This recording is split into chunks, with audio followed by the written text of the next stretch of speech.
और अब बात करते हैं आज के वेबिनार के विषय की, एक्सेलरेटेड लर्निंग प्रोग्राम यानी ALP यानी एजुकेशन इन एक्सपीरियंस। शिक्षा कैसी हो, इस पर एक कविता के साथ मैं आमंत्रित करूंगी डॉक्टर नागपाल सिंह को कि शिक्षा वैसी हो जिससे हो सके चरित्र निर्माण। जब होगा चरित्र निर्माण तभी बनेगा भारत महान। शिक्षा अलख जगाती है, मानवता निर्मात्री है, मनसा वाचा कर्मणा मानव को राह दिखाती है। भौतिकता को रोके और बौद्धिकता को बढ़ाए, वैसी हो शिक्षा। अज्ञानता को दूर करे और उन्नति को प्रेरित करे, वैसी हो शिक्षा। सेवा, दया, अपनत्व, सहिष्णुता जो बढ़ाए, वैसी हो शिक्षा। केवल आत्म उन्नति और जीविका का माध्यम ना हो शिक्षा, आजीविका के साथ जो नैतिकता का ज्ञान कराए, वैसी हो शिक्षा। मानव का संपूर्ण विकास कराए, वैसी हो शिक्षा। केवल साक्षरता और जीवन यापन का उद्देश्य ना हो हमारी शिक्षा, आदर्श नागरिक निर्माण का ध्येय हो शिक्षा। तो मैं आमंत्रित करती हूँ हेमा फाउंडेशन के एकेडमिक डायरेक्टर, शोधकर्ता एवं शिक्षाविद डॉक्टर नागपाल सिंह को। नमस्कार। What a beautiful poem, Anita ji. I must clap for you. In fact. Thank you so much. Wonderful. In fact, इतना ऑब्जेक्टिव एजुकेशन का तो मैंने भी नहीं लिया था। It's wonderful. Thank you. सबसे पहले हमारे मार्गदर्शक, हमारे पूज्य और हम सब में संस्कार का बीजारोपण करने वाले हमारे बापूजी परम श्रद्धेय श्री रामेश्वर लाल जी काबरा के चरणों में मेरा शत शत नमन। भाई त्रिभुवन जी काबरा, हेमा फाउंडेशन के प्रबंध न्यासी और हर समय हमसे ये कहने वाले सब सही होगा करते जाओ, भाई महेंद्र जी काबरा, और अपने इफेक्टिव संचालन से आज के कार्यक्रम को संचालित करने वाली अनीता जी, सारे पैनलिस्ट और देश से जुड़े हुए सभी साथी जो इस कार्यक्रम में हैं, मैं सबको नमस्कार करता हूं। शिक्षा के उद्देश्य पर चर्चा हो रही है, लेकिन लॉकडाउन से ये प्रूव नहीं हो रहा कि शिक्षा सही चल रही है। शिक्षा कक्षा से समाज के अंदर बाहर जाने की बात करती है और हमारी मानवता ने हमें लॉकडाउन में बंद कर रखा है। जो अपेक्षाएं शिक्षा से हैं, मैं ये मानता हूं, जितने भी शिक्षाविदों से मिलता हूं, पढ़ता हूं, मैं ये नहीं कहता कि ये अपूर्ण है, परंतु इसमें कुछ सुधार की आवश्यकता है। हम आज के इस एक्सेलरेटेड लर्निंग प्रोग्राम की शुरुआत आपसे ही करते हैं। मैं विदुषी जी से गुजारिश करूंगा कि एक पहला पोल हम करते हैं, आपके ओपिनियन से आगे की बात बढ़ाते हैं।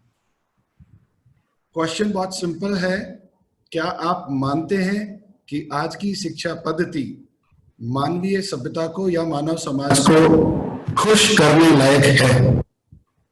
उत्तर है हाँ या ना।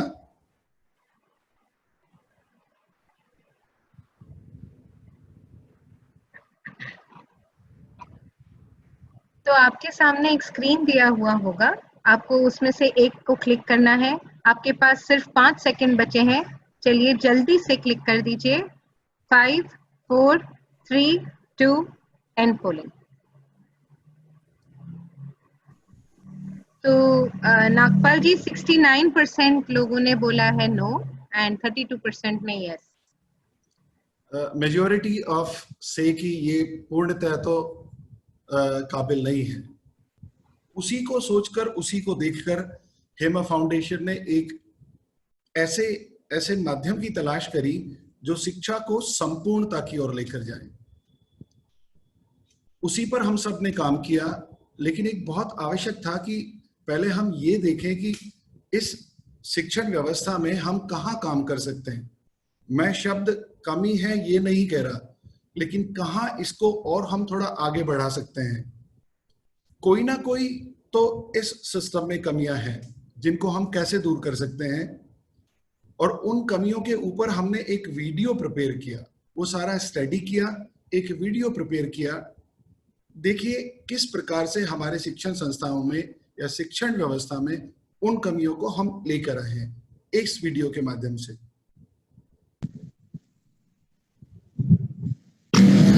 एक्सेलरेटेड लर्निंग से पहले हम जानते हैं आजकल का हमारा एजुकेशन सिस्टम कैसा है। अक्सर ये हमारे दिमाग में आता है कि हमारे एजुकेशन सिस्टम में कुछ तो गलत है।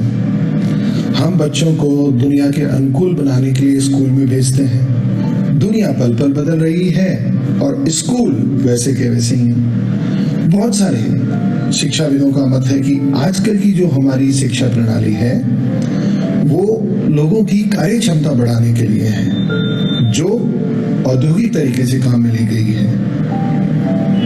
उसी औद्योगिक युग में प्रोडक्शन को हम ज्यादा महत्व देते हैं, क्रिएटिविटी और डाइवर्जन को महत्व कम देते हैं।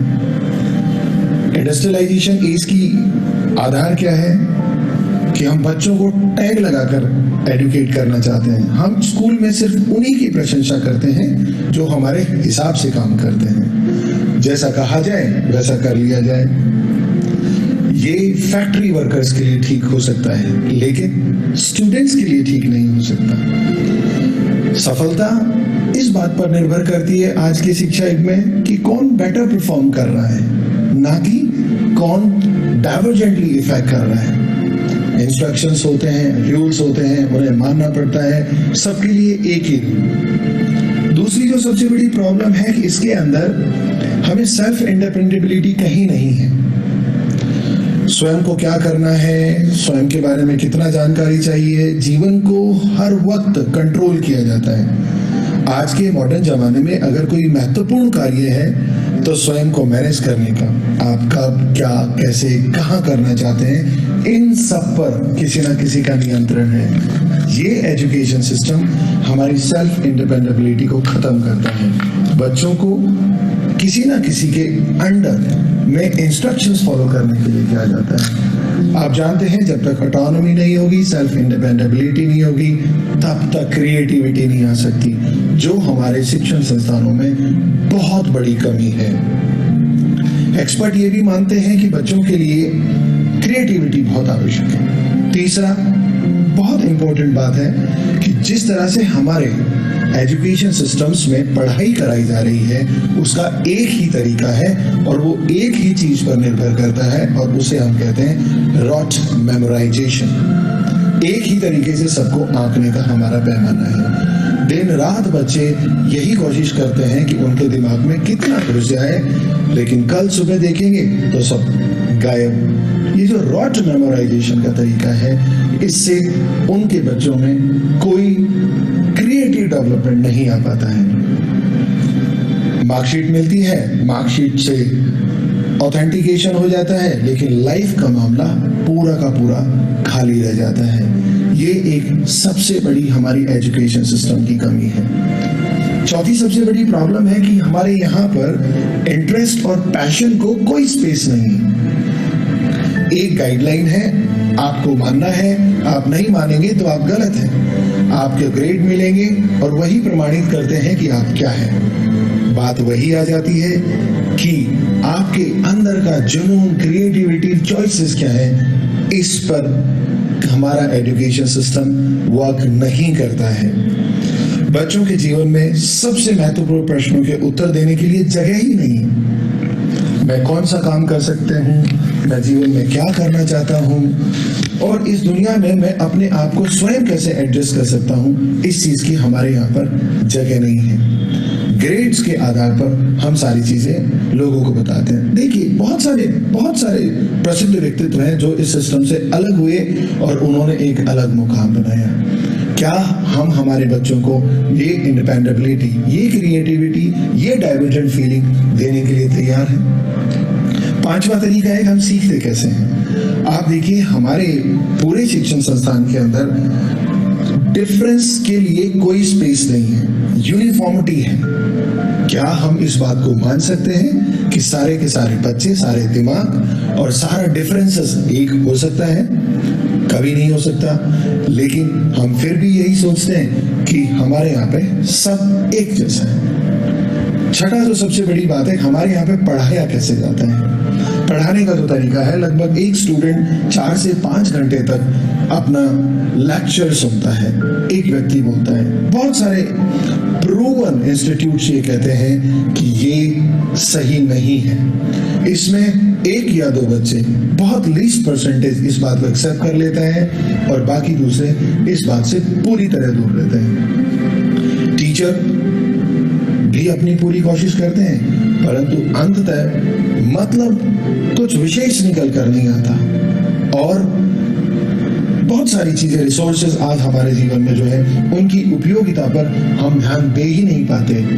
ये जो कमी हमारे एजुकेशन सिस्टम की है वो ठीक नहीं है। हम इंडस्ट्रियलाइजेशन एज में है, कोई पैशन के लिए रूम नहीं है, सिर्फ लेक्चरिंग है। और कैसे हम लर्न करते हैं, ये सारी की सारी चीजें एक फिक्स पैटर्न पे है। जब तक इसमें क्रिएटिविटी नहीं आएगी, जब तक इसके अंदर चीज नहीं आएगी, हमारा एजुकेशन सिस्टम ठीक से काम नहीं कर पाएगा। देखा आपने, बात ये नहीं है कि हम सबको ये पता नहीं है, हम सब जानते हैं। हेमा फाउंडेशन ने संस्कार मूल्यों पर काम किया। हम एजुकेशन इंस्टीट्यूट्स के पास में गए और जब हम उनसे कभी भी संस्कार की बात करते हैं तो सबसे पहले एजुकेशनल इंस्टीट्यूट्स का एक जवाब आता है कि हमारे पास ऑलरेडी जो मेन सब्जेक्ट्स हैं उसके लिए टाइम नहीं है, तो फिर ये संस्कार मूल्यों के लिए अलग से सर किताब लगाएंगे क्या।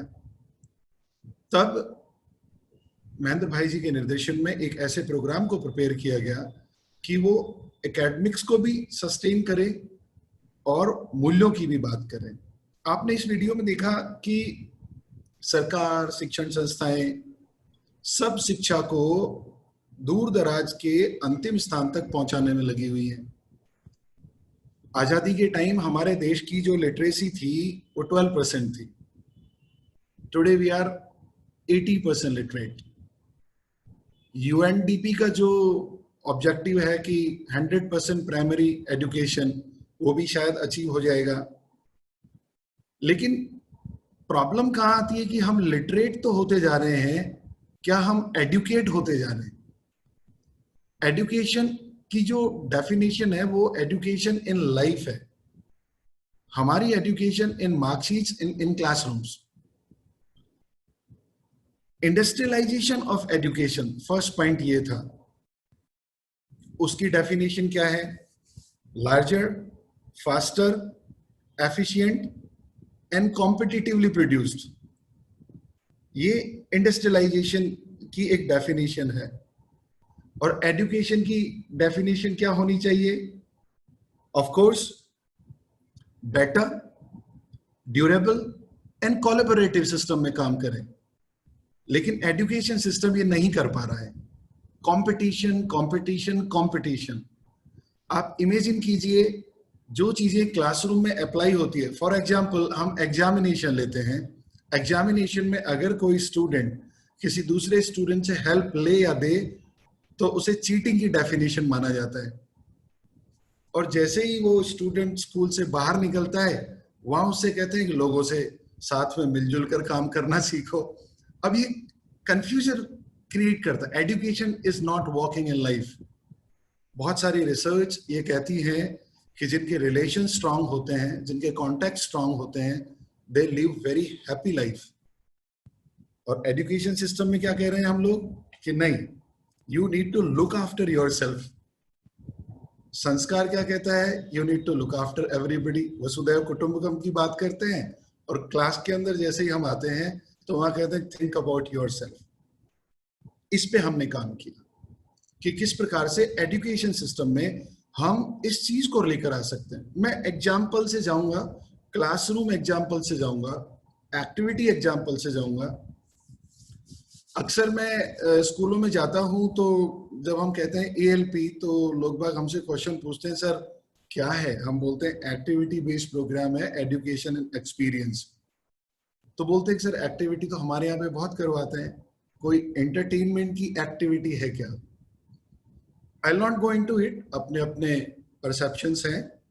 ALP है क्या, इसकी फिलॉसफी क्या है, ये काम कैसे करती है? दरअसल ALP एक अप्रोच है, एक्सेलरेटेड लर्निंग प्रोग्राम एक अप्रोच है जो साइकोलॉजी, साइंस और सब्जेक्ट से मिलकर बनी है। जब हम आगे जाते हैं तो ALP हमारे कन्वेंशनल एजुकेशन सिस्टम से थोड़ा क्या काफी अलग हो जाता है। हमारा जो कन्वेंशनल एजुकेशन सिस्टम है वो sober, the moment you enter into the school you should not make any noise, और ALP कहती है कि you should make noise which is useful. Noise never means कि you are coming with the drums also. हमारा जो conventional education system है वो process based है। Unit test first, unit test 2, unit test 3, annual examination, result declaration. ALP कहता है कि ये आउटकम बेस्ड है, whether that character is reflected in children's or not। हमारा कन्वेंशनल एजुकेशन सिस्टम कंपटीशन पर बेस्ड है, ALP कोलैबोरेशन पे वर्क करता है। हमारा conventional education system verbal, oral थोड़ा ज्यादा है। हम मल्टी सेंसरी बात करते हैं, मल्टी सेंसरी एक्टिविटीज में बिलीव करते हैं। हमारे एजुकेशन सिस्टम को हम कंट्रोल सिस्टम पे वर्क करता है, देयर इज समबडी जो हमेशा कंट्रोल करता है। ALP नर्चर पे बिलीव करता है। जो कन्वेंशनल एजुकेशन सिस्टम है वो टाइम बेस्ड होता है और हम लोग लाइफ बेस्ड अप्रोच रखते हैं। तो क्या ALP पूरी शिक्षण व्यवस्था को बदलने की बात करता है? जी नहीं, हम सिर्फ तरीके को बदलने की बात करते हैं। अब हम आगे चलते हैं तो बदलें किसको? क्या स्टूडेंट को बदला जाए, क्या टीचर्स को बदला जाए, या फिर कोई और बदलाव करा जाए? एक पोल करते हैं इस बात पर, आपसे जानते हैं कि हम बदलें किसको। क्वेश्चन है कि एजुकेशन सिस्टम में बदलाव लाने के लिए, हमारे एजुकेशनल सिस्टम्स को हैप्पी प्लेस बनाने के लिए किसे ज्यादा बदलने की आवश्यकता है? टीचर, स्टूडेंट या फिर बोथ?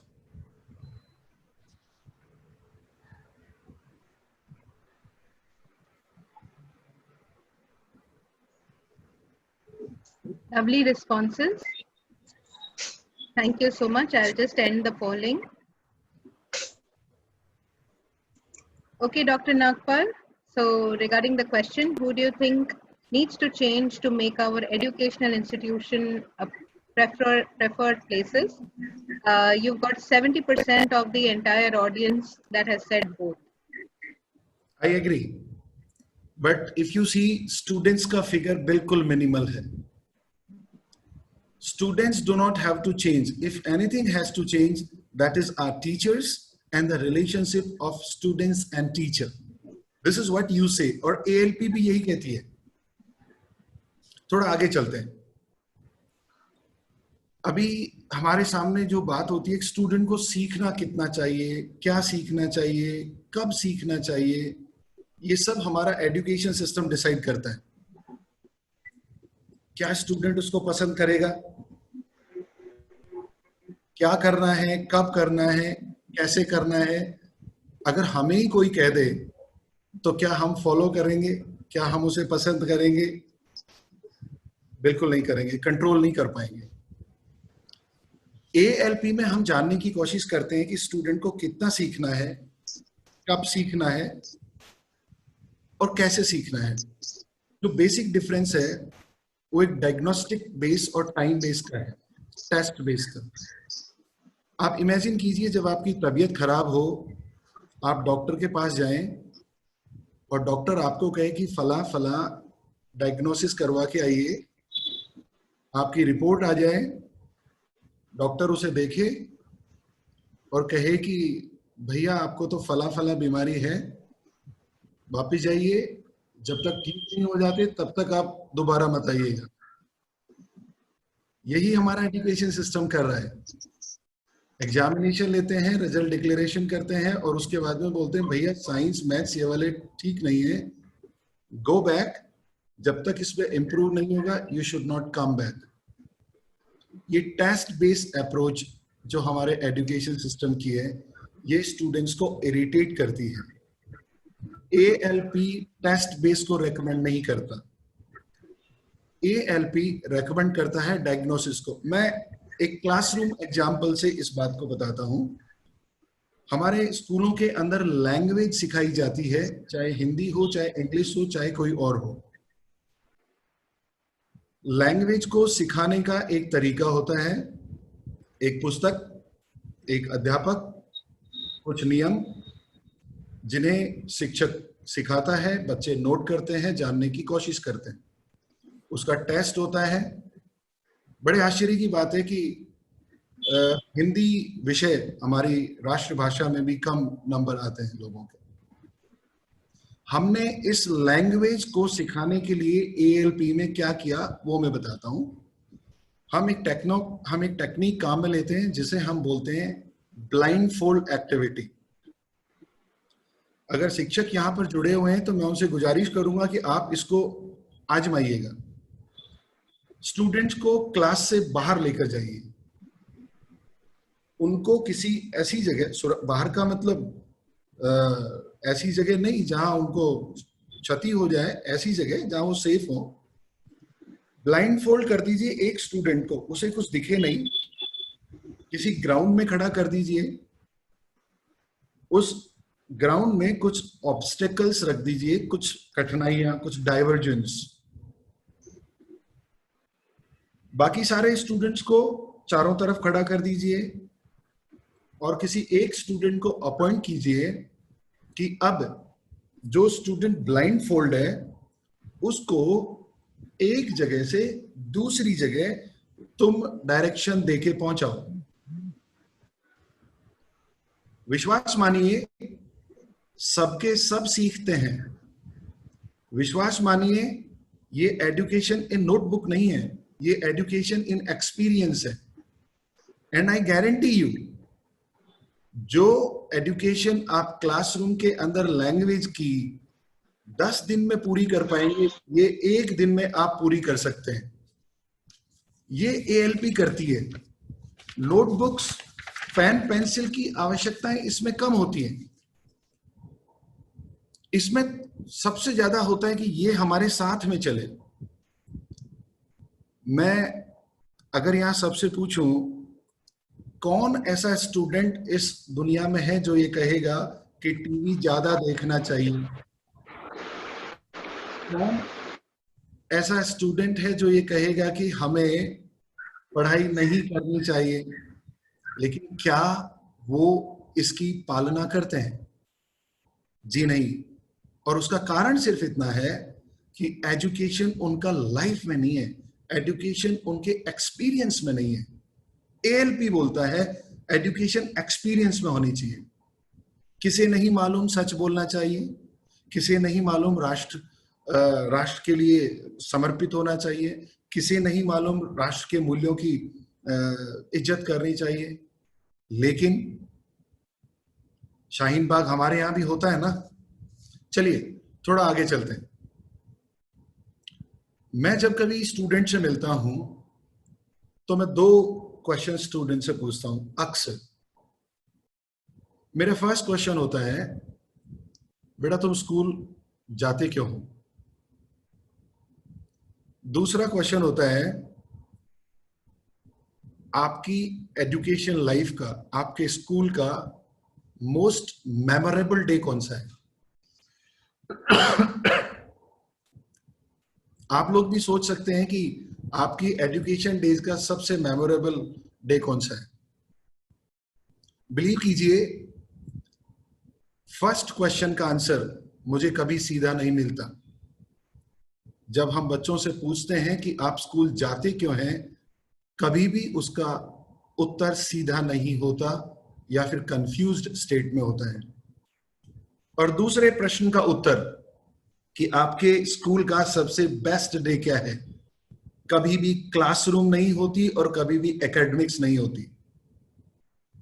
या तो स्पोर्ट्स होता है, या फिर प्रोग्राम होता है, या फिर एजुकेशनल टूर होता है, एकेडमिक्स नहीं होती। स्कूल क्यों जा रहे हैं? एकेडमिक्स के लिए। बेस्ट टाइम कौन सा है? Outside the classroom. आप खुद सोचिए, यू विल रियलाइज इट। अब क्या प्रॉब्लम क्या हुई? उसका सीधा सा बात है कि हमने स्टूडेंट्स को, एकेडमिक्स को इंटरेस्टिंग नहीं बनाया। हमारे यहां पर प्रॉब्लम क्या है कि हम सिर्फ ऑरल बेस चलते हैं, या फिर एट द मोस्ट 2 सेंसेस पे वर्क करते हैं। हमने क्लासरूम को मल्टी सेंसरी बनाया, और मल्टी सेंसरी बनाने के लिए हमने स्टूडेंट के सारे सेंसेस पे वर्क किया। हमारा ब्रेन एक तरह से नहीं सोचता। हमारी पिछली वेबिनार में डॉक्टर चीनू अग्रवाल ने डर पर काम किया था, डर के ऊपर वेबिनार लिया था। बिलीव मी, हमारे ब्रेन के अंदर एक ऑर्गन होता है हाइपोथैलेमस। अगर आपके अंदर डर है, अगर आपके अंदर इंटरेस्ट नहीं है, तो आपका ये आगे का जो सोचने वाला हिस्सा है, जिसे हम प्री फ्रंटल कोर्टेक्स कहते हैं, वो वर्क ही नहीं करता। यही कारण है कि हमारे एजुकेशनल इंटरेस्ट इंस्टीट्यूशंस में चीजों को इंटरेस्टिंग नहीं बनाते। इसको मैं एक और दूसरे एग्जाम्पल से लेता हूं। वर्ल्ड के अंदर सबसे बेस्ट एजुकेशन सिस्टम जो है, उसे फिनलैंड का कहते हैं।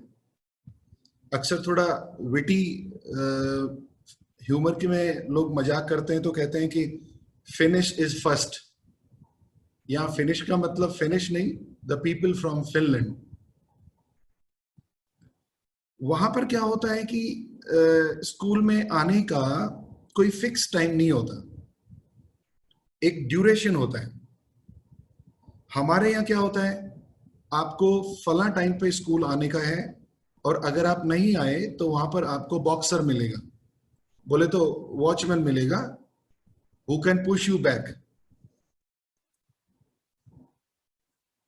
वहां स्टूडेंट के स्कूल आने का एक ड्यूरेशन होता है, आने का फिक्स टाइम नहीं है, जाने का फिक्स टाइम है। वहां स्टूडेंट को वेलकम करते हैं हाई फाई देकर।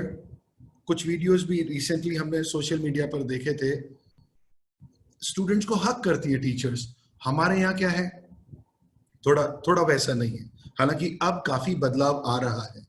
फियर को, सुप्रीम कोर्ट की गाइडलाइंस के हिसाब से पनिशमेंट को हमारे एजुकेशन सिस्टम से हटा दिया है, लेकिन अभी भी वो एक जो एरोगेंस है वो अभी है। हमने एएलपी में क्या किया, मैं आपको बताता हूं कि स्टूडेंट को स्कूल आना अच्छा लगे। हम क्या कहते हैं स्कूल से कि आप एक काम कीजिए, रोजाना एक एक्टिविटी बेस्ड पजल आप स्कूल के गेट पर रख दीजिए। जैसे ही स्टूडेंट स्कूल में आए, स्कूल गेट से और क्लासरूम के बीच में ये पूरा एक्टिविटी प्लान करके रख दीजिए। हमारे आने वाले सेशंस में स्कूलों के लिए और टीचर्स के लिए ये सारी की सारी एक्टिविटीज, पजल्स हम लोग सब अपलोड कर देंगे, class wise, standard wise and subject wise. आप जिस सब्जेक्ट का चाहें, जिस क्लास का चाहें, जिस स्टैंडर्ड का चाहें, ये सारी एक्टिविटीज हम आपको अवेलेबल करवाएंगे। तो ये जब हम उन्हें रखते थे तो हमने ये देखा कि स्टूडेंट्स के अंदर स्कूल में आने के लिए रीजन था, उसका क्यूरियोसिटी लेवल इंक्रीज हुआ। और you know it very well, हमारे हेमा फाउंडेशन के वैल्यूज के अंदर क्यूरियोसिटी के ऊपर एक पूरा फिल्म बना है। क्यूरियोसिटी को हम कैसे इंसाइट करें, उसमें क्यूरियोसिटी रहता है और वो इंटरेस्ट लेता है, वो पार्टिसिपेट करता है। इससे सबसे फायदा क्या हुआ कि अटेंडेंस शूट अप कर गया, and the relationship of students and teacher बहुत स्ट्रांग हो गया। और स्टूडेंट अब एंटर कर रहा है स्कूल में ऑन क्यूरियस ग्राउंड्स। और जब क्यूरियोसिटी होती है तो डेफिनेटली पढ़ने के लिए स्टूडेंट तैयार हो जाता है। और ऐसी कंडीशन में डेफिनेटली स्टूडेंट स्कूल से कुछ ना कुछ लेके जाता है, और अगर ऐसा नहीं होगा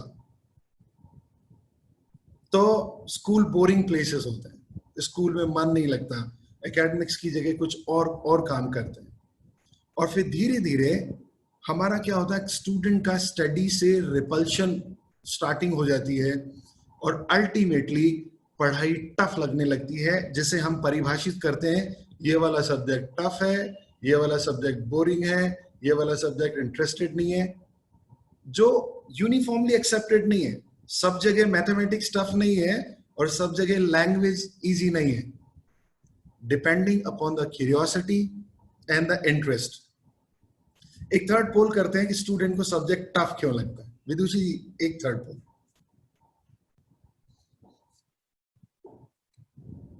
Why do some students are phobic about some subjects? कुछ बच्चों को सब्जेक्ट से डर क्यों लगता है? आप क्या सोचते हैं?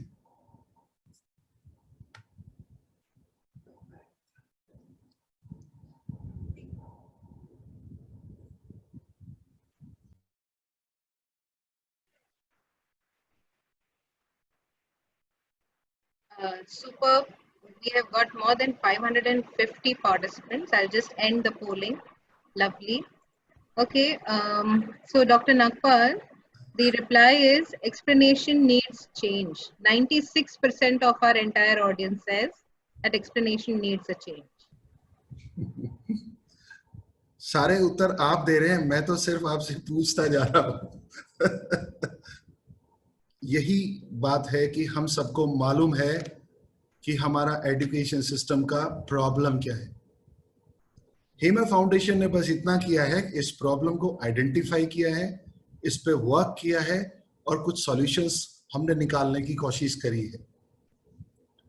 दूसरा, मैं अगर इन कंट्रीज के एजुकेशन सिस्टम की बात करूं, हमारे यहाँ देखिए एजुकेशन सिस्टम लीनियर है। Class first, second, third, fourth, fifth, linear level पर एजुकेट करते हैं। क्लास वर्ड भी अपने आप में ठीक नहीं है। अगर आप देखें, जब ब्रिटिशर्स हमारे यहाँ पर थे तब हमारे सोसाइटी में क्लास डिवीजन हुआ करता था। देखिए उसी को हम लोग कितने इफेक्टिव तरीके से हमारे बच्चों के साथ में कह रहे हैं, you are this class, you are this class, you are this class.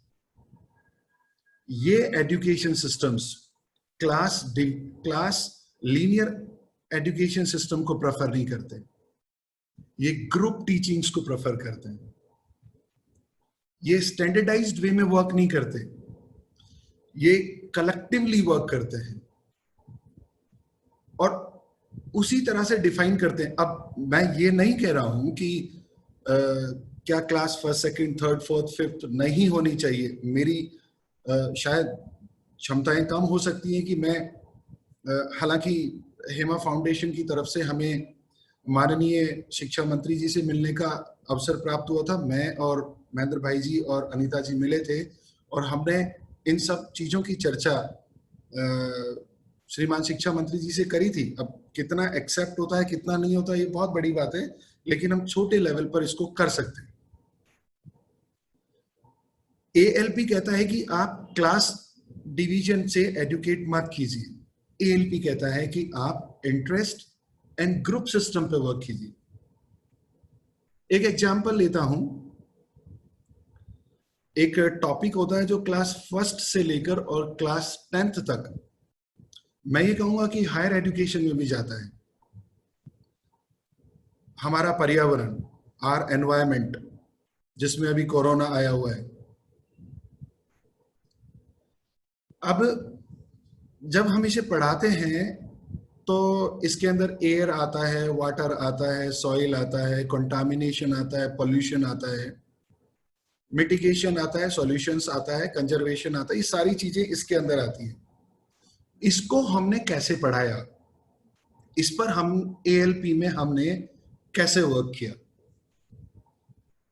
3 बहुत इंपॉर्टेंट रिसर्च हैं। एक वाटर फुटप्रिंट, दूसरा कार्बन फुटप्रिंट तीसरा इकोलॉजिकल फुटप्रिंट।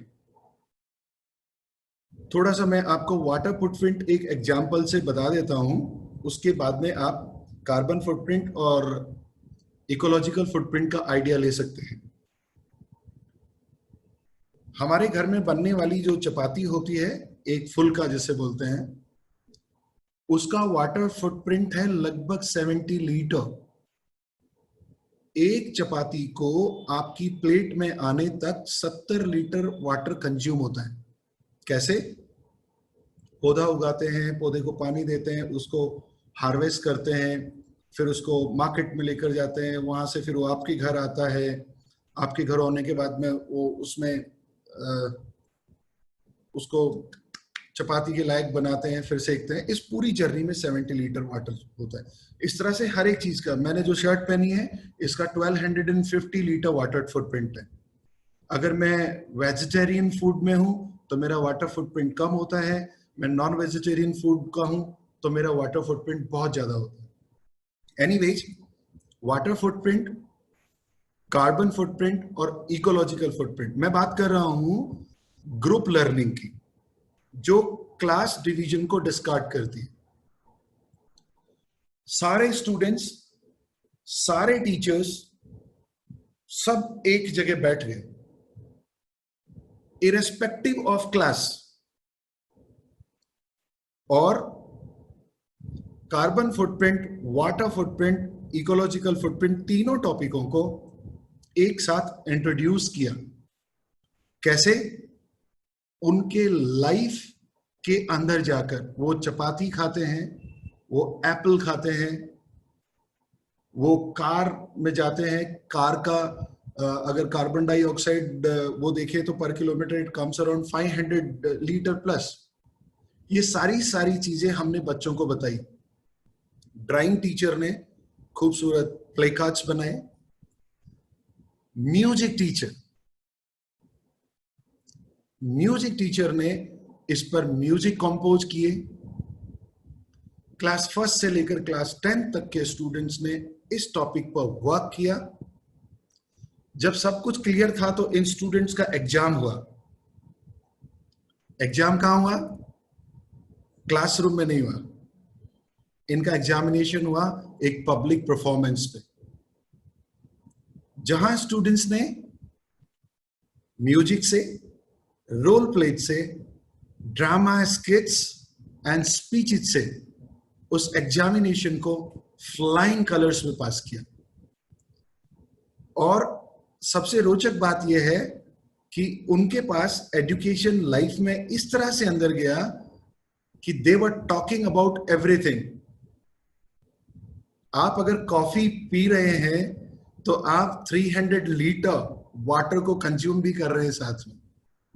आप अगर एक पिज्जा खा रहे हैं तो 15,000 लीटर वाटर कंज्यूम कर रहे हैं। देखिए, मैं आपको जनरल बातें बता रहा हूं, लेकिन ये स्ट्राइक करती है। इस तरह से हमने इस टॉपिक को लिया। उसका फायदा क्या हुआ? वही जो एएलपी कहती है कि एजुकेशन इन लाइफ। इस तरह से हर विषय, हर सब्जेक्ट, हर स्टैंडर्ड की एएलपी ने एक्टिविटीज प्रिपेयर की। इंटरेस्ट, अब आप इमेजिन कीजिए एक स्टूडेंट गाना गा रहा है। अब इसमें एक बहुत इंपॉर्टेंट बात है कि आज मैं फिल्मों की बात तो नहीं करूंगा, लेकिन आजकल का जो संगीत है वो आप सब मानेंगे इतना मधुर नहीं है। लेकिन जब हम आर एनवायरमेंट पढ़ा रहे हैं और उसमें बच्चे को बता रहे हैं कि ये राग भैरवी है, ये चैती है, ये सोरठा है, तो हम उसके मल्टी सेंसरी फीलिंग्स को एक्साइट करते हैं। स्टूडेंट मल्टीपल लर्निंग्स लेकर जाता है। इसका रिजल्ट क्या होता है? स्ट्रेट फॉरवर्ड स्टूडेंट एजुकेशन को अपनी लाइफ में लेके जाता है। यही तो संस्कार की बात है। कौन बच्चा नहीं जानता कि माता पिता के चरण स्पर्श करने चाहिए? कौन नहीं जानता कि आदर करना चाहिए? कौन नहीं जानता कि सम्मान करना चाहिए? कौन नहीं जानता कि पानी बचाना चाहिए? सब जानते हैं। करें कैसे? इसका सॉल्यूशन एकेडमिक्स के लिए मुझे कहा गया है, हमारे आने वाली वेबिनार के अंदर डॉक्टर रवि विजयम आएंगी, वो वैल्यूज और एकेडमिक्स को साथ में ज्वाइन करेंगी। डॉक्टर चीनू अग्रवाल हमें हेल्प करेंगे कि साइकोलॉजी क्या है, हालांकि मैं भी साइकोलॉजी से आता हूं, बट ठीक है, मैडम डॉक्टर चीनू करेंगी। Ultimately it's a composite capsule और पर्पज यही है, education in life with values. अब इसको मैं एक और टॉपिक से लूं, फॉर आने वाले टाइम के अंदर हेम वर्च्यू प्लेटफॉर्म पर ये क्लास वाइज स्टैंडर्ड वाइज सारी चीजें रहेंगी। अगर स्पेसिफिकली आपकी कोई क्वेरी आती है तो we can work on the case basis also, हम उस पर भी वर्क कर सकते हैं। अब जो मैंने आपको ALP के बताया, तो इसमें मार्कशीट की जरूरत नहीं थी, इसमें तो एजुकेशन की जरूरत थी। एक दूसरे एग्जाम्पल से लेता हूं कि ट्रिग्नोमेट्री पढ़ाई जाती है 9th और 10th स्टैंडर्ड के अंदर। ट्रिग्नोमेट्री जो सारा थोड़ा टेक्निकल है, एकेडमिक्स की बात है, लेकिन चूंकि हमें यही करने का आदेश मिला है, यही हमें करना है, संस्कारों को हर हाल में शिक्षा से जोड़कर आगे लेकर जाना है। कुछ पार्टिसिपेंट्स हैंड रेज कर रहे हैं, मैं एक बार कर लेता हूं, उसके बाद में फिर आते हैं इस चर्चा पे भी आते हैं। ट्रिग्नोमेट्री एंगल्स का गेम है, एंगल्स और डिस्टेंस का। अब हमारे बच्चों को हम सिखा देते हैं sine theta, cos theta, tan theta, वो सारे रेशंस और उनकी वैल्यूज, और स्टूडेंट क्या करते हैं उसको लर्न कर लेते हैं, अपने मन मस्तिष्क में बिठा लेते हैं। लेकिन उनको एक ऊपर से गुजरती हुई हवाई जहाज दिखाई दे और कहें कि इसका एंगल ऑफ एलिवेशन बताइए, यकीन मानिए मुझे आज भी अगर कहें कि नॉर्थ किधर है तो मुझे कैलकुलेट करना पड़ता है सन किधर है और किधर सेट होगा, क्योंकि हमें जिस तरह से सिखाया उसमें हमें कॉग्निटिवली नहीं सिखाया। एजुकेशन हमारे साथ में वर्क नहीं करती। हमने क्या किया, ट्रिग्नोमेट्री को पढ़ाने के लिए एक आर्टिफिशियल माउंटेन टाइप एक स्ट्रक्चर बनाया। डिफरेंट डिस्टेंसेस पर हमने कुछ टारगेट्स फिक्स कर दिए और एक गन, असली वाली नहीं, अदरवाइज तो टीचर नहीं सिखा पाएगा दोबारा, एक आर्टिफिशियल गन, एयर गन जिसे कहते हैं, उसको हमने प्रॉक्टर के साथ में, जिससे एंगल कैलकुलेट कर सकें स्टूडेंट्स, उसके साथ में, और स्टूडेंट को बोला कि hit the target. What happened, everybody wanted to study trigonometry. अगर आप 9th और 10th में पूछेंगे तो टफेस्ट टॉपिक, टफ मैं नहीं कह रहा हूं, ऐसा परसेप्शंस आते हैं, the toughest topic is trigonometry, we made it the simplest topic. Students can put the angles and student can hit the target. यही उद्देश्य है। इस सारी एक्टिविटी में एजुकेशन गई कहां, एक्सपीरियंस में, मार्कशीट में नहीं गई। यकीन मानिए मैंने किसी से मार्कशीट से मार्कशीट नहीं मिलाई, मैंने या तो प्रणाम किया है, अभिवादन किया है, हाथ मिलाया है। और जो हमारे सिस्टम है, what is a productivity, marksheet can give you the entrance, but to sustain there in that system you need to have ALP, I mean education system. हमारे एजुकेशन सिस्टम का प्रॉब्लम क्या है कि इनपुट बहुत सारा हो रहा है आजकल, input, smart classes, educated teachers and this and that and resources. हमारा गवर्नमेंट का जो बजट है that is 4.3% of GDP, so input resources are very much, output lockdown, output is less. हम बात करते हैं आउटपुट पर, हम बात करते हैं संस्कार पर। अब देखिए बात ये आती है कि सुनने में बड़ा अच्छा लग रहा है, लेकिन मैं आपसे प्रॉमिस करता हूं हमें करने में बहुत अच्छा लगा था। हमने जब इसको सोचा तब हमें लगा था कि होगा नहीं होगा, लेकिन 20 साल के अंदर हमने ये निकाला कि इसे करा जाए तो अच्छा लगता है। और अगर हम ये सोच लेंगे कि वैल्यूज और एकेडमिक्स को हम एक साथ ज्वाइन कर सकते हैं और उसको लेकर आगे जा सकते हैं, तो यकीन मानिए आपको अच्छा लगेगा। इससे रिलेटेड हम एक पोल लेते हैं कि क्या हम चीजों को बदल सकते हैं, क्या हम चीजों को कर सकते हैं। यह है कि can education bring changes in our society. अच्छा देखिए,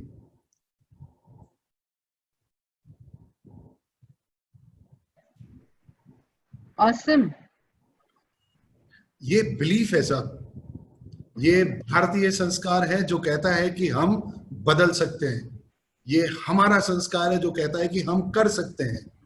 आज से 2000 वर्ष पहले अगर हमारे ऋषि मुनि बदल सकते थे तो हम भी बदल सकते हैं, हम भी बदल सकते हैं। बस आवश्यकता इस बात की है कि हम और आप मिलें और करें। Everybody had said. अब कुछ तो 2 क्वेश्चन है तो 1-2 तो आंसर उधर आने भी थे, अदरवाइज उस क्वेश्चन की वैलिडिटी एलिमिनेट हो जाती है। This is what is ALP। आने वाले टाइम पर और आगे वाली वेबिनार्स के हम इसके can we remove this page Vidushi ji? It has been removed. I will just remove it again. Okay fine. मुझे अभी भी दिखा रहा है, शायद चैलेंज कर रहा है कि ये ऑप्शन है, ये प्रोस्पेक्ट है, करके बताइए। Has it been removed? Okay, fine. I have minimized it. Okay. That is a belief of Hema Foundation. That is a belief of Hem Virtue. And we promise you, we assure you, you raise your hands, Hema Foundation will come to you with all the academic solutions that will make education simpler, better, and promisingly, sanskar ke saath mein education in experience. Thank you so much. Thank you so much. Thank you so much. बहुत बहुत धन्यवाद doctor Nagpal. आपने बहुत simplest way में समझाया कि what is ALP। मैं आमंत्रित करती हूँ विदुषी डागा को, जो ये प्लेटफॉर्म हेम वर्चूज हम लेकर आ रहे हैं, जिस पर ये ALP या सारे एकेडमिक रिलेटेड एक्टिविटीज होने वाली है, उसे हम तकनीकी रूप से उसके साथ हम किस तरह जुड़ सकते हैं, इसे एकदम शॉर्ट में, सिंपल वे में विदुषी जी हमें समझाएंगे। थैंक यू अनीता भाभी। मेरा स्क्रीन दिख रहा है सभी को? Yes, yes. So yes, let us start quickly. Welcome to Hem Virtues, a learning revolution, जहाँ पर हम आपको ये पूरा registration process बताएंगे जो बहुत ही ज़्यादा simple है। तो you have to go to hemvirtues.com. As soon as you go over here, you have to select the category under which you want to register. There are 4 categories. Schools. Schools can do bulk registration by filling one Excel sheet. That's it, nothing more. Okay. Student. Individual students can register using this option right here. Teachers and parents can register here. That is in the 3rd option. And last is affiliate. We are tying up with lots of NGOs, corporates, and other organizations. Now, as soon as you have selected the category under which you want to register, you will be asked to fill the details. They are very, very simple, like name of the school, student's name, mobile number, etc. Once the required details are filled in and saved, you will receive an SMS as well as an email from Hem Virtues confirming your registration. All right. Now, it is important to note that after your registration is over, you can view individual or group details on a dashboard. So this is the kind of a dashboard that will open up. Okay. Now, what after registration? You have registered, then what next? So the students will be presented activities to engage, inform, and learn by going to the dashboard. For one value, there will be activities for 3 weeks. Okay, so for example, let's say if we are doing first value as fearless, then there will be 3 weeks of fearless. Okay, every week there will be 4 tasks that you have to do. So here, over here during week 1, students will see a moral film, which will be in the Learn tab. Okay. After seeing the film, they will be presented with multiple choice questions on the value. The third task is in the nature of practical, where the student is expected to write a poem or an essay. Once uploaded, the submission will be evaluated by the school teacher. Okay. Prizes will be given to the entries which are judged as best by the teachers themselves.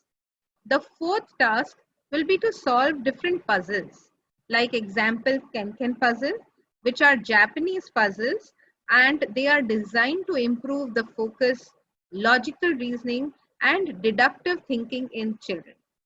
So here there are 4 things that every student has to do. Okay. Now the activities for the second week will be available during the second week, and likewise for the third week activity, it will be available at the start of the third week. Now each student who participates in all these activities during the 3 weeks, they can take a certificate of completion. As the students and the school participate in the 3-week-long program for a value, they will be recognized for their outstanding performances. Students will be able to collect points which will enable them to get prizes. Okay. Now schools can feel proud of the number of students getting many such prizes. So I request all of you to please go, registrations are open. Go on www.haimvirtues.com and kindly register yourself as a school or a student or a teacher or as an affiliate. Thank you so much. Thank you so much Vidushi. अब मैं आमंत्रित करती हूँ हमारे आज के मुख्य अतिथि सम्माननीय श्री बजरंग लाल जी बागड़ा जी, जो कि बोत्सवाना रेलवे में 10 साल सेवारत रहे तथा राइट्स एवं नाल्को जैसी भारत की विशिष्ट इकाई के डायरेक्टर फाइनेंस के रूप में आपने विशिष्ट योगदान दिया। आप वन बंधु परिषद द्वारा संचालित अनेक उपक्रमों एकल अभियान के कार्यकारिणी समिति के अध्यक्ष हैं। आप श्री से निवेदन है कि कृपया हम सभी को मार्गदर्शन दें। आदरणीय श्री बजरंग लाल जी बागड़ा साहब। बहुत बहुत धन्यवाद अनिता जी। बहनों और बंधुओं, वैसे तो मैं शिक्षा से चार्टर्ड अकाउंटेंट हूं, परंतु पिछले 7 वर्षों से वन बंधु परिषद द्वारा संचालित एकल विद्यालयों का काम संभाल रहा हूं। तो एक मायने में शिक्षा से मैं बहुत अंतरंग रूप से जुड़ा हुआ हूं, और शिक्षा भी उन क्षेत्रों में, उन इलाकों में जहां पर एकेडमिक्स का कोई वातावरण नहीं है, दूर दराज के वनवासी क्षेत्रों में और दूर दराज के ग्रामीण क्षेत्र में, दोनों में जहां पर पढ़ने लिखने के प्रति रुचि भी नहीं और आवश्यकता भी पहले कम समझी जाती थी, अब आवश्यकता तो समझ में आ रही है लेकिन व्यवस्था नहीं है। तो चूंकि मैं इस प्रकार के क्षेत्रों में शिक्षा के संबंध में जुड़ा हुआ हूं, तो आज का ये जो मैंने ALP का एक्सेलरेटेड लर्निंग प्रोग्राम का जो मैंने दर्शन सुना, डॉक्टर नागपाल जी ने बड़े अच्छे से और बहुत ही सुंदर और सहज भाषा में, जो नॉन टेक्निकल पर्सन हैं शिक्षा की दृष्टि से, उनको भी बहुत अच्छे से समझ में आया। तो जब मैं विचार करता हूं कि एकल विद्यालय का जो पढ़ाने का तरीका है, पेडागोगी जो डेवलप की आज से 30 वर्ष पहले, बिल्कुल ALP के पैटर्न पर ही है। हम उसको एक्टिविटी बेस्ड लर्निंग बोलते हैं, और एक्टिविटी बेस्ड लर्निंग होने के नाते जो क्लास 1, कक्षा 2, कक्षा 3 और पढ़ाई लिखाई और सिर्फ रटना, इन सब से बिल्कुल अलग प्रकार की शिक्षा है। हालांकि मैं बिल्कुल स्पष्ट हूं कि इसके पीछे कोई साइकेट्री या कोई किसी प्रकार का रिसर्च नहीं था। रिसर्च सिर्फ इतना ही था कि किस प्रकार के इन बच्चों को स्कूल में बैठने में रुचि उत्पन्न हो, किस प्रकार से वो अपना समय वहां बिताने के लिए उत्सुक हों, विद्यालय का समय हो और वो अपना बाकी जो घर के कामकाज छोड़ के विद्यालय की तरफ दौड़ें और वहां अंत तक रुकें। इस रुचि को पैदा करने के लिए ये पूरा एक शिक्षण पद्धति का विकास एकल विद्यालय में किया था। आज समझ में आ रहा है, आज एएलपी का जब मैंने ये पूरी फिलोसॉफी सुनी तो समझ में आ रहा है कि भले ही उस समय एक तात्कालिक आवश्यकताओं की वजह से इस तरह की पेडागोगी डेवलप हुई, लेकिन विशुद्ध वैज्ञानिक रूप से जो बच्चों का शैक्षणिक मानसिक एक विकास होना चाहिए, उसी पद्धति पर ये एकल विद्यालय चल रहे हैं।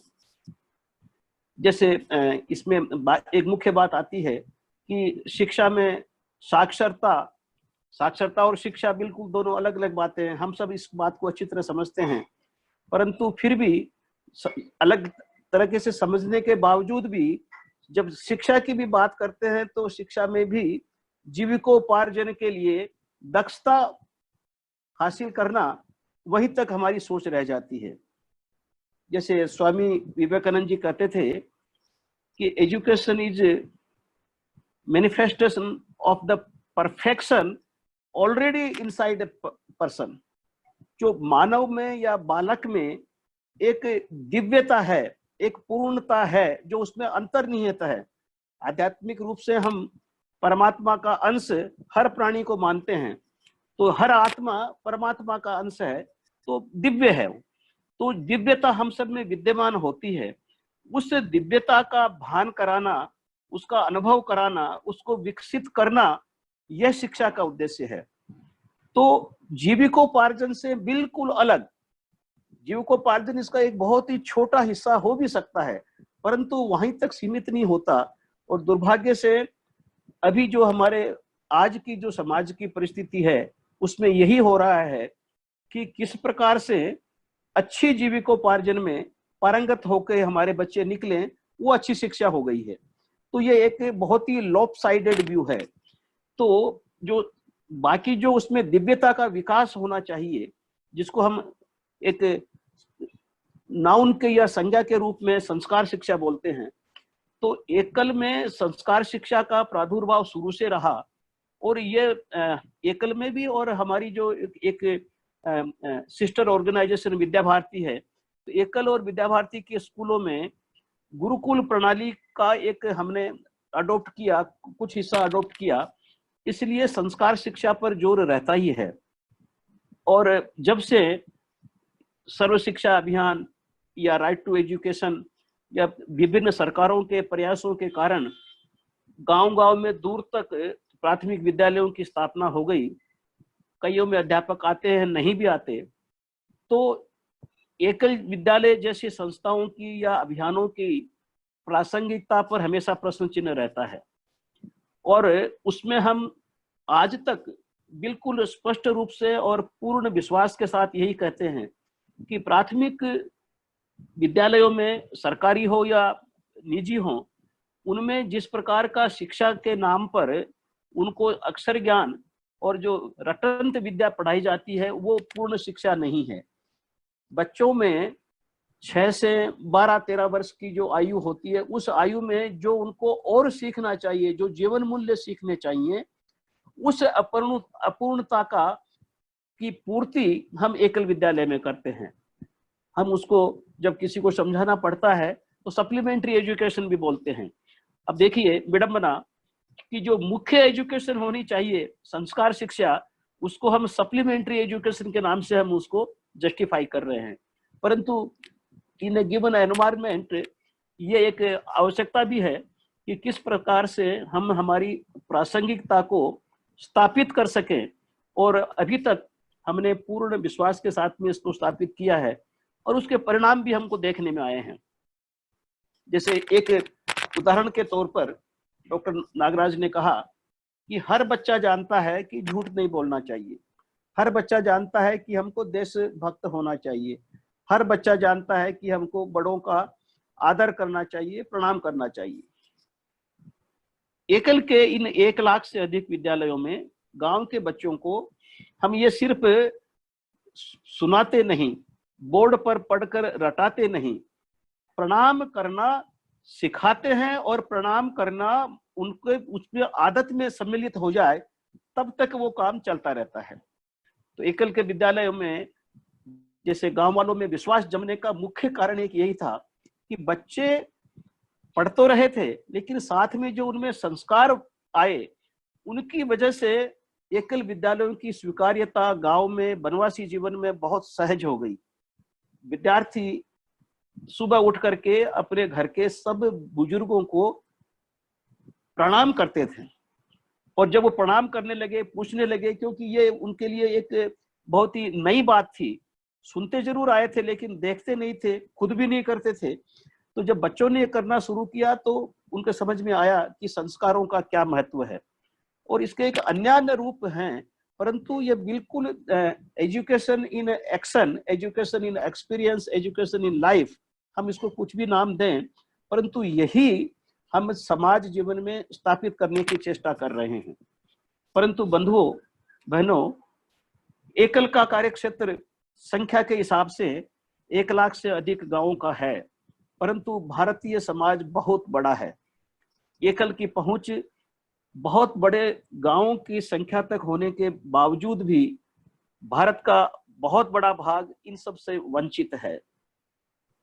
और इस दिशा में हेमवर्च्यूज और हेमा फाउंडेशन ने मिलकर, या हेमवर्च्यूज उसका मॉडल है, हेमा फाउंडेशन ही संगठन है, तो हेमा फाउंडेशन ने जो ये बीड़ा उठाया है कि हमारी वैदिक परंपरा से एक प्रामाणिक शिक्षा का स्वरूप होता था गुरुकुल परंपरा, जो जिसमें काफी कुछ क्षीणता आई यवनों के आने के बाद में, और यूरोपियंस के आने के बाद में तो वो समाप्त भी हो गई, उन्होंने कर दिया, क्योंकि उनको अपना साम्राज्य स्थापित करने के लिए जो सांस्कृतिक रूप से हमको नष्ट करना था, उसके लिए उनको बहुत ही सहज में और बहुत ही प्रभावी रूप से गुरुकुल प्रणाली की जो शिक्षा थी, उस शिक्षा प्रणाली को तहस नहस करना उन्होंने सही समझा, और बिल्कुल उन्होंने इस चीज में सफलता हासिल की कि हमारी जो गुरुकुल प्रणाली थी, जिसमें आज हमने जो भी जितनी भी बातें सुनी एएलपी के संदर्भ में, वो सारी की सारी उस प्रणाली में सन्निहित थी। उसमें कोई क्लास नहीं होती थी, परीक्षाएं नहीं होती थी, मार्कशीट नहीं होती थी, कंपटीशन नहीं होता था, कोलैबोरेशन होता था, सामूहिकता उसमें होती थी। तो हर प्रकार से जो हमारी पारंपरिक प्रणाली थी शिक्षा की, वो संपूर्ण थी। और उसका कारण भी यह है कि वो हजारों वर्षों की हमारे मनीषियों की, ऋषि मुनियों की परीक्षण का, अनुभव का, और अनुभव जनित जो परीक्षण होते रहते थे, उनके ऊपर आधारित एक विधा उन्होंने विकसित की थी। और इसका पूरे समाज को इसका लाभ भी मिला, जिसमें बालक का एक सर्वांगीण विकास होता था। गुरुकुल में पढ़ने वाला हर बालक आध्यात्मिक रूप से भी विकसित होता था, वो सामरिक रूप से लड़ाई में भी पारंगत होता था, व्यावसायिक रूप से भी वो बिल्कुल वहां से दक्ष होकर निकलता था। तो समाज जीवन का ऐसा कोई कार्यक्षेत्र नहीं जिसमें दक्षता में भी कमी हो, लेकिन साथ साथ में जो सामाजिक जीवन मूल्य होते हैं, सामूहिकता के, नैतिकता के, संस्कार के, आध्यात्मिकता के, उन सब का एक समुचित विकास उस प्रणाली में होता था। तो भारत में आज के जीवन में हम जिस स्थिति में शिक्षा को ले आए हैं, ये एक शिक्षा मंत्री के बस की बात नहीं है कि इसमें आमूलचूल परिवर्तन कर सके, लेकिन शुरुआत तो कहीं ना कहीं से करनी पड़ेगी। और मैं ये बिल्कुल स्पष्ट रूप से मेरा मानना है कि हेमा फाउंडेशन ने इसकी जो वैचारिक शुरुआत की है, और वैचारिक शुरुआत के साथ साथ में एक उन्होंने अपने रिसर्च पर आधारित कुछ प्रोग्राम भी बना के दिए हैं। जैसे अभी हमने hemevirtues.com के माध्यम से जो बातें सुनी, विदुषी जी ने बताई कि किस प्रकार से बच्चों को वीक 1, वीक 2, वीक 3 के कार्यक्रम मिलते हैं। तो सिर्फ विचारिक तौर पर ही नहीं, प्रैक्टिकल तौर पर कार्यक्रम और प्रोग्राम्स ही बना करके दिए हैं जिनको अडॉप्ट हम कर सकते हैं। परंतु जो सरकारों की जो हालत है या एनसीईआरटी जिसके जिम्मे ये सब काम है, उन सब में इस चीज को स्थापित करना, और इस चीज में चूंकि पूरे समाज जीवन में इसको वैचारिक रूप से हमको स्थापित करना पड़ेगा। ये बिल्कुल ठीक है कि आज जब डॉक्टर नागपाल ने प्रश्न पूछे और 98% ने कहा कि शिक्षा ही समाधान है, और 2/3 ने यह कहा कि हमको टीचर्स को और प्रणाली को बदलना पड़ेगा, तो हम तो मानते हैं ये सुन करके, लेकिन जो निर्णायक स्थिति में बैठे हैं, इस एकेडमिया जो है और जो राजनीतिक नेतृत्व है, उन तक इस बात को पहुंचाने के लिए मुझे लगता है कि एक बड़े आंदोलन की भी आवश्यकता है। हेमा फाउंडेशन ने पहल की है और एक नेतृत्व देने की कोशिश की है। बहुत ही साधुवाद के पात्र हैं। बापूजी के आशीर्वाद से महेंद्र जी ने ये काम शुरू किया है, भाई जी का उन पर वरद हस्त है, लेकिन इस चीज को आगे बढ़ाने की बहुत जरूरत है। शिक्षा के क्षेत्र में परिवर्तन करना इतना अहम सवाल है कि आप देखिए 6 वर्ष एक राष्ट्रीय विचारों की सरकार आए हुआ, और जिस संगठन के कार्यकर्ता इतिहास में क्या क्या त्रुटियां हैं उन सब को अच्छी तरह से चिन्हित करके 20 वर्षों से आंदोलन चला रहे हैं। माननीय दीनानाथ जी बत्रा के नेतृत्व में इन्होंने कहां तक संघर्ष नहीं किया। तो ये सब कुछ चिन्हित होने के बावजूद भी आज 6 वर्ष हो गए, उन त्रुटियों का सुधार तक हम लोग अभी तक नहीं कर पाए, क्योंकि एक बहुत बड़ा खतरा यह जो है कि ये जमाना इंफॉर्मेशन एज का है, और इस इंफॉर्मेशन एज में नैरेटिव चलते हैं, और कुछ भी सुधार करने की कोशिश होती है तो तरह तरह के आरोप लगते हैं।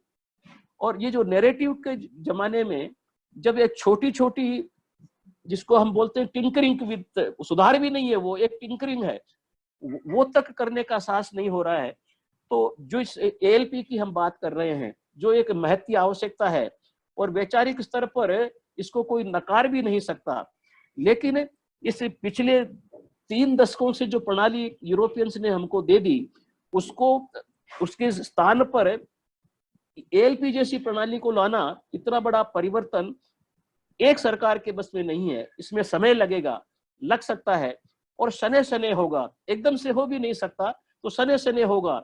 जैसे वीक 2, वीक 3, वीक 4 के कार्यक्रम स्कूलों को रजिस्ट्रेशन करके वो अपना कार्यक्रम सिलेबस परीक्षा चलाते रहे, साथ में ये जो हमारे कार्यक्रम करें, और धीरे धीरे समाज में ये चीजें स्थापित हो, तो फिर उसको सिलेबस में, पेडागोगी में, एनसीईआरटी के माध्यम से भी हम धीरे धीरे इस चीज को आगे बढ़ा सकते हैं। ये समाज के लिए, राष्ट्र के लिए एक महती आवश्यकता है, और इसको धरातल पर समुचित रूप से उतारने के लिए एक बहुत बड़े सहयोग की आवश्यकता है। एक पूरे समाज में वैचारिक आंदोलन, और जरूरत पड़े तो आगे फिर इसको एक सही रूप से एक्टिविज्म के तौर पर भी हम आगे बढ़ाएं। एक बार स्थापित हो जाए, इसे रजिस्ट्रेशन वगैरह के माध्यम से 1-2 साल में इसकी उपयोगिता, अनिवार्यता स्थापित हो जाए, फिर उसको समुचित रूप से आगे बढ़ाने की आवश्यकता है। और मेरा यह मानना है कि अब समय आ रहा है कि जिसमें हमको समाज जीवन में बहुत महती परिवर्तन देखने को मिलेंगे। तो जब बाकी जगह में महती परिवर्तन हो रहे हैं, तो शिक्षा के क्षेत्र में क्यों नहीं हो सकते? आवश्यकता है, प्रमाणित है, और इसलिए एक संगठित रूप से इस चीज को आगे बढ़ाकर, इस विचार को सही जगह तक पहुंचाकर हमको ये प्राप्त करना ही है। और तब तक जो हेम विर्च्यूज में रजिस्ट्रेशन के माध्यम से, विभिन्न प्रकार के कार्यक्रमों के माध्यम से हम इसकी प्रामाणिकता, इसकी उपयोगिता स्थापित कर सके, ये कार्यक्रम बहुत जरूरी है। इसको अच्छी तरीके से चलाएं। आज दर्शकों में कई एकल विद्यालय के जो हमारे प्रशिक्षक हैं, मास्टर ट्रेनर्स एंड ट्रेनर्स, वो भी इसमें सम्मिलित हैं। वो लोग तो इस चीज को अच्छी तरह से, क्योंकि वो तो ट्रेन ही करते हैं, एक्टिविटी बेस्ड लर्निंग को वो ट्रेन कर ही रहे हैं, परंतु फिर भी समय आने पर एकल विद्यालय, विद्या भारती इस पूरे आंदोलन को आगे बढ़ाने में बिल्कुल हेमा फाउंडेशन के साथ में खड़ा है। वैसे भी हम तो परिवार का हिस्सा ही हैं। माननीय बापूजी दोनों जगह संरक्षक हैं, वन बंधु परिषद के भी संरक्षक हैं और हेमा फाउंडेशन के भी संरक्षक हैं, इसलिए हम तो परिवार का हिस्सा हैं, लेकिन इस चीज को आगे बढ़ाने के लिए सक्रिय रूप से दोनों संगठन हम साथ में हैं और पूरे समाज जीवन में इस चीज की उपयोगिता को देखते हुए आगे बढ़ने की जरूरत है। बहुत बहुत धन्यवाद। नमस्कार। धन्यवाद। आप श्री के सहयोग को प्रणाम करती हूँ और इसी बात का आह्वान करती हूँ कि हम सभी इस शैक्षणिक क्रांति के महायज्ञ में अपनी अपनी आहुतियां अवश्य दें और जरूर से इस वैचारिक क्रांति, शैक्षणिक क्रांति में जुड़े। अब चलते हैं हम समापन की ओर और मैं आमंत्रित करती हूँ हेमा फाउंडेशन के प्रबंध न्यासी श्री महेंद्र जी काबरा को कि वे पधारे एवं सभी अतिथियों एवं जिज्ञासुओं का आभार व्यक्त करें। आप सभी को नमस्कार। हेमा फाउंडेशन की इस संस्कार यात्रा में शामिल होने के लिए मैं आप सभी को साधुवाद देता हूं तथा आभार व्यक्त करता हूं। आज के हमारे मुख्य अतिथि श्री बागड़ा साहब जी ने हमें अभी जो मार्गदर्शन दिया तथा ये बताया कि शिक्षा से ही समाधान है और आपके जो अनुभव है 1 लाख गांवों तक पहुंचने के जो अनुभव है और इसका एक प्रारंभिक रूप आपका ही पौधा है, इस पौधा को आगे बढ़ाने का संकल्प हेमा फाउंडेशन लेती है, ये मैं आपको विश्वास दिलाना चाहता हूं। शिक्षा को सरल एवं रोचक बनाने के लिए डॉक्टर नागपाल जी ने जिस प्रकार ALP की चर्चा आज शुरू की है और मुझे लगता है शिक्षण संस्थाएं इस बदलाव को अवश्य अपने साथ लेने के लिए प्रयास करेगी। इन विषयों की पढ़ाने की पद्धति में परिवर्तन की आवश्यकता है, जिसका पोल हमने देखा और लगभग पोल में कहूँगा 98% 100% है, तो मतलब इसकी आवश्यकता को हम सब ने समझा है। मैं आज के हमारे सभी पैनलिस्ट को बार बार आभार व्यक्त करता हूं तथा आज के इस वेबिनार से जुड़े हुए सभी देशवासियों के प्रति भी मैं हृदय से आभार प्रकट करता हूं। भविष्य में हम और अधिक ज्ञानपरक एवं रोचक जानकारियों को इसी तरह से लेते रहेंगे। आगामी अनेक वेबिनार आयोजित किए गए हैं। आप सबकी उपस्थिति के लिए मैं पुनः प्रार्थना करता हूं। आप सभी की शुभेच्छा के साथ पुनः धन्यवाद, आभार व्यक्त करता हूं।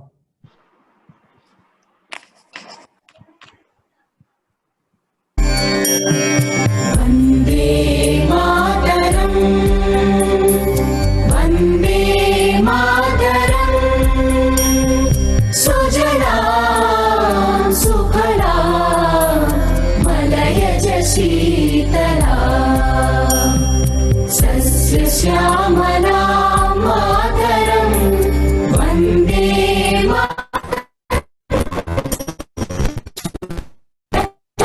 पुलकितयामिनी पुल्लकुसुमित द्रुमदलशोभिनी सुहासिनी सुमधुरभाषिणी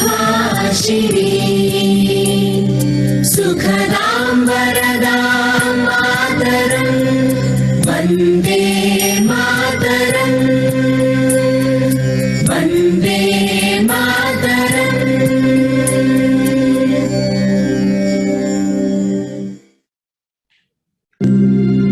या कुन्देन्दुतुषारहा।